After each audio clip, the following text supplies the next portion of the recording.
Assalamualaikum warahmatullahi wabarakatuh. Halo semuanya, balik lagi bersama saya Fajrul. Konten video kali ini saya mau ngebahas sedikit tentang perbedaan antara foto komersial dan juga foto editorial.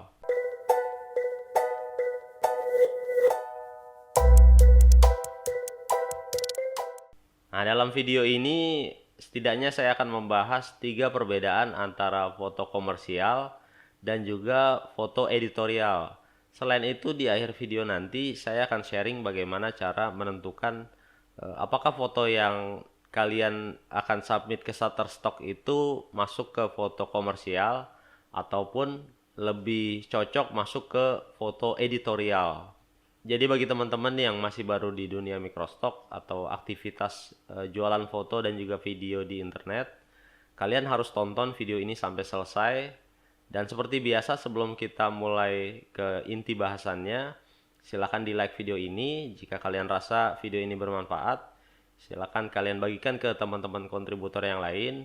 Dan bagi kamu yang belum subscribe channel ini, silakan di subscribe channelnya karena saya akan membuat lebih banyak lagi video tentang tutorial bagaimana cara menjual foto dan juga video di internet. Oke, kita mulai aja ke perbedaan yang pertama, editorial foto versus komersial foto.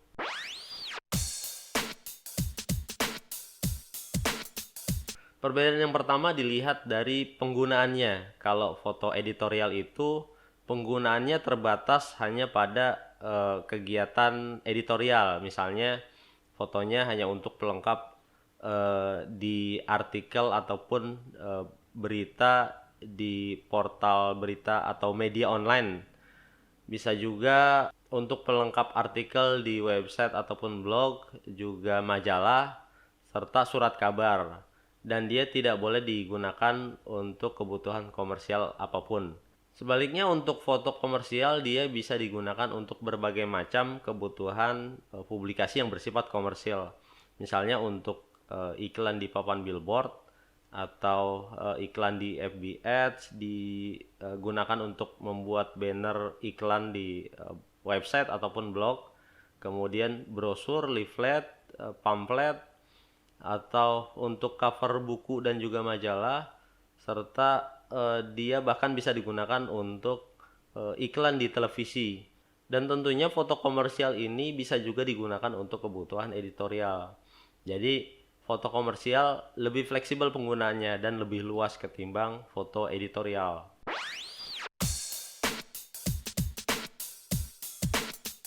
Nah, perbedaan yang kedua dilihat dari dokumen rilisnya. Untuk komersial, khususnya foto yang ada objek manusianya, itu membutuhkan yang namanya model rilis. Sedangkan untuk foto yang ada objek karya seni atau properti, private building misalnya, atau tato, mural, kemudian graffiti, lukisan. Jadi foto kamu di dalamnya ada lukisan itu membutuhkan yang namanya property release. Lain halnya dengan foto editorial, dia tidak membutuhkan yang namanya dokumen rilis baik properti ataupun model rilis. Walaupun foto kalian di dalamnya ada orangnya atau ada private building dan juga semacam properti yang membutuhkan dokumen rilisnya. Nah, untuk foto editorial ini ada beberapa case atau kasus di mana foto kalian ini tidak bisa dimasukkan ke foto editorial karena membutuhkan yang namanya kredensial pers atau mungkin gampangnya kartu pers. Misalnya foto pertandingan olahraga ataupun temanya entertain seperti konser musik. Kalau dari Shutterstock sendiri dia mensyaratkan atau menyebutkan foto-foto yang diambil di event-event yang membutuhkan tiket untuk masuk ke dalamnya, tiket yang berbayar ya, itu tidak bisa langsung masuk kategori editorial foto. Tapi kalian juga harus menyertakan yang namanya kredensial pers.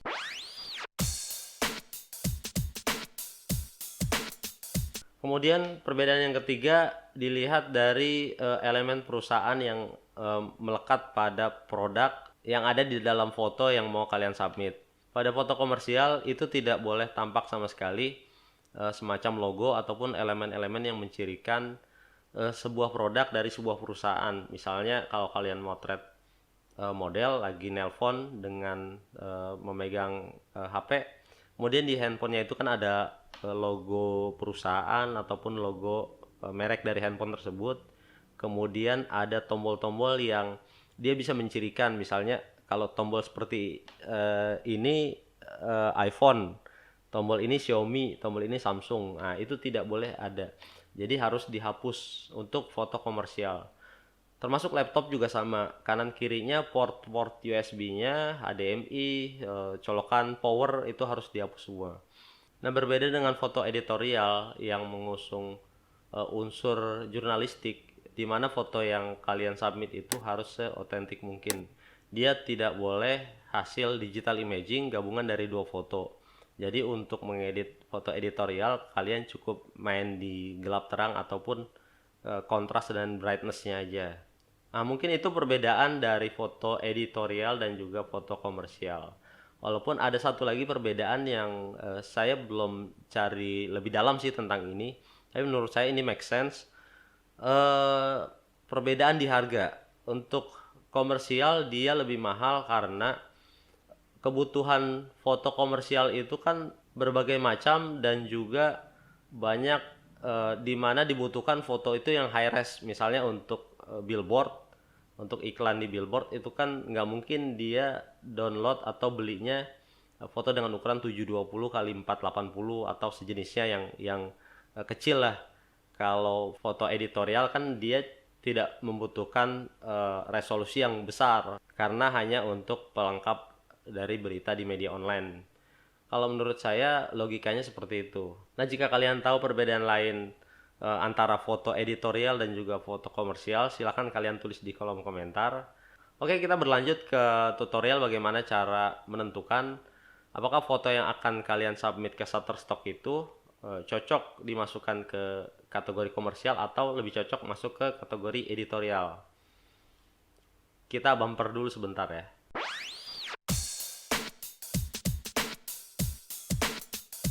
Nah, yang pertama, apakah foto yang akan kalian submit itu di dalamnya ada objek manusianya? Kalau tidak ada, kalian bisa memasukkan foto tersebut ke kategori komersial. Kalau ada objek manusianya dan kalian punya model rilisnya, kalian bisa masukkan juga ke kategori komersial. Tetapi jika ada objek manusianya, tapi kalian tidak punya model rilisnya, misalnya fotografi jalanan, itu kalian bisa masukkan ke kategori editorial. Kemudian untuk foto yang cuma sebagian badan, bukan sebagian badan, maksud saya hanya bagian tangannya atau kakinya atau rambutnya aja, itu bisa kalian masukkan ke kategori komersial tanpa model rilis. Tapi kata kuncinya adalah apakah bagian tangan itu dikenali atau tidak. Tangan siapa, misalnya ada cincinnya atau ada tatonya, itu selama tidak dikenali itu bisa masuk ke kategori komersial tanpa model rilis.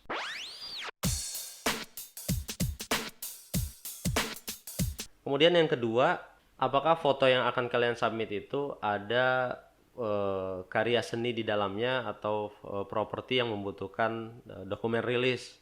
Kalau tidak ada, kalian bisa langsung memasukkan foto tersebut ke kategori komersial. Kalau ada dan kalian punya properti rilisnya, kalian juga masukkan foto tersebut ke kategori komersial.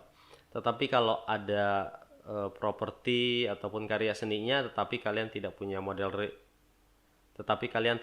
properti rilisnya, kalian bisa masukkan foto tersebut ke kategori editorial.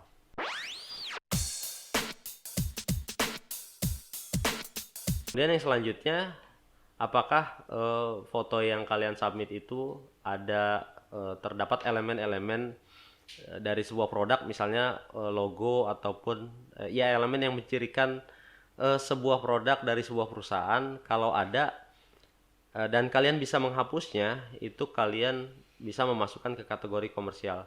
Kalau tidak ada elemen itu bisa langsung aja dimasukin ke kategori komersial. Tetapi kalau ada elemen-elemen tersebut dan kalian tidak bisa menghapusnya atau malas untuk menghapus, kalian bisa masukkan ke kategori editorial foto.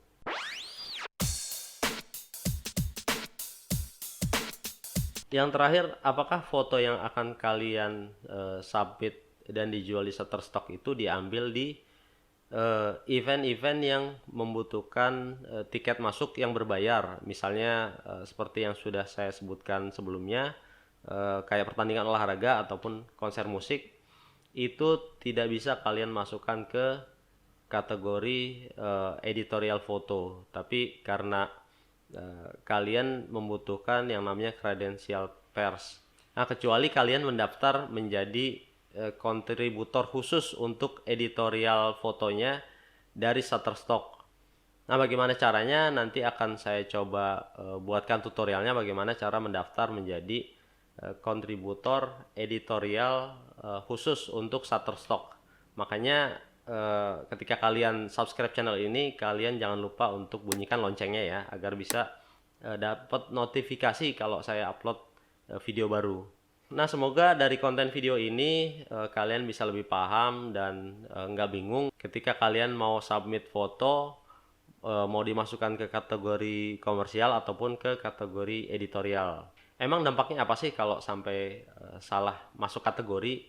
Ya kalau menurut saya sih sayang aja, karena foto yang harusnya bisa masuk ke kategori komersial dan digunakan lebih luas dan dalam tanda kutip harganya bisa lebih mahal, akhirnya kalian masukkan ke kategori editorial yang penggunaannya sangat terbatas dan juga ya relatif bisa dibilang lebih murah.